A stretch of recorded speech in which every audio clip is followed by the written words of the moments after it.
Hi there, I'm Dr. Alessandra Latour, founder of the Latour Leadership Academy. For more than 16 years, I've helped leaders at every level move from overwhelmed and reactive to clear, confident, and strategic in how they lead.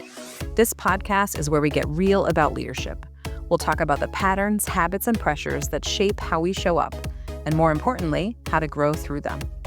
Here, you'll learn practical tools for leading authentically, building trust on your team, communicating effectively, and making decisions that reflect your values, not someone else's expectations.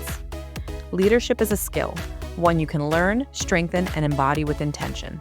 So, if you're ready to lead with more clarity, confidence, and presence, you're in the right place. Let's get started. Hi, everyone. Welcome back to another episode. Today, we're talking about something leaders don't reflect on nearly enough. Nope, not the next promotion, not the next decision, not the next urgent fire that's waiting in your inbox right now, but your legacy. And not legacy in the dramatic, I want my name on a building sense. Legacy in the everyday sense. What do people experience because of you? Who did they become after working with you? And how did you make their work and their lives better? Because here's the secret about leadership legacies. They're built quietly, consistently, and often without you even realizing it. But they're also easy to compromise when we're burned out, overwhelmed, or overly focused on climbing instead of serving. Today, we're going to talk about how to create a leadership legacy rooted in service, impact, and humanity without losing your energy, your joy, and your sense of self along the way. Let's start with something uncomfortable.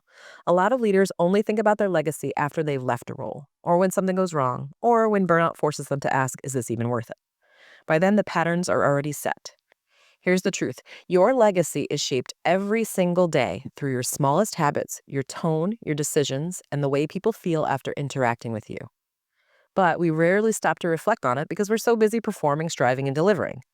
It's easy to fall into what I call achievement autopilot, where you're hitting goals but losing connection to why you're doing them and who you're supposed to be supporting in the process. There's a better way. Some leaders chase legacy through recognition, others build legacy through service. Servant leadership isn't soft or passive, it's strategic and it's relational. And it's the kind of leadership people remember long after titles and org charts change. Servant leaders ask different questions. Instead of how do I climb higher, they ask how do I lift others. Instead of how do I stand out, they ask how do I bring out the best in the people around me. Instead of how do I protect my position, they ask how do I empower my team so they don't need me. The leaders we admire most, the ones we still reference years later, are almost always the ones who helped us grow, encouraged our ideas, protected our well-being, and made us believe we were capable of more. Legacy isn't what you achieve, it's what you enable.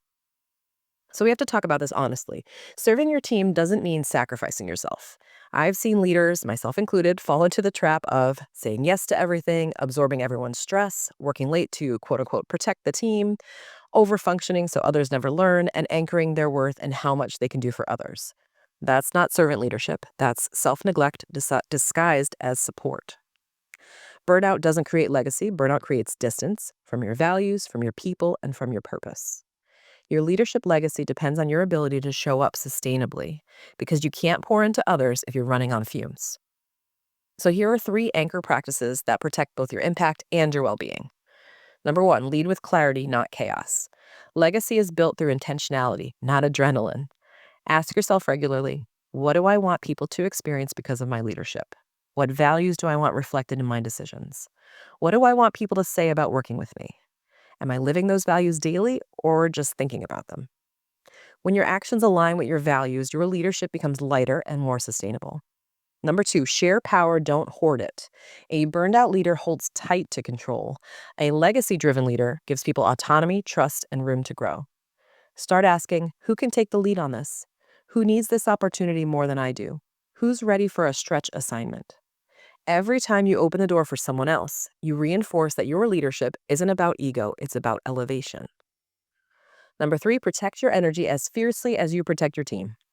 Boundaries are not barriers, they're guardrails. They say, I want to serve you well, and I can only do that when I'm rested, grounded, and clear. So protect your time, your mental bandwidth, your recovery, your focus, your personal life. When you model sustainable leadership, your team learns to do the same, and that becomes part of your legacy too. You don't need a dramatic story or groundbreaking accomplishment to leave a mark. Your legacy is built through how you treat people, how you listen, how you respond under pressure, how you take responsibility, how you help people grow, and how you show up when no one is watching. And the most powerful thing you can remember is this: legacy is not what you leave behind when you're gone. Legacy is what people experience while you're here. So serve with intention, lead with humanity, protect your energy, and remember, the greatest impact isn't in what you achieve, it's in who you help others become. If you enjoy this episode and want tools to deepen your leadership impact, make sure you're signed up for our weekly leadership newsletter. You'll get free access to our entire resource library, including the Leadership Impact Tracker, which is a simple but powerful tool to help you measure and shape the legacy you're building every day. You can join at authenticleadershipunlock.com, and I'll see you in your inbox next week. Thanks for listening and have an amazing rest of your day. Thanks for joining me today. If this episode resonated, I'd love for you to continue the conversation with me. Head on over to latourleadershipacademy.com. You'll find leadership tools, programs, and free resources designed to support your growth at every stage of your leadership journey. And while you're there, be sure to subscribe to our weekly leadership newsletter. It's where I share fresh insights, reflection prompts, and strategies you won't hear anywhere else. Thanks for spending your time here. Keep leading with intention, and I'll see you in the next episode.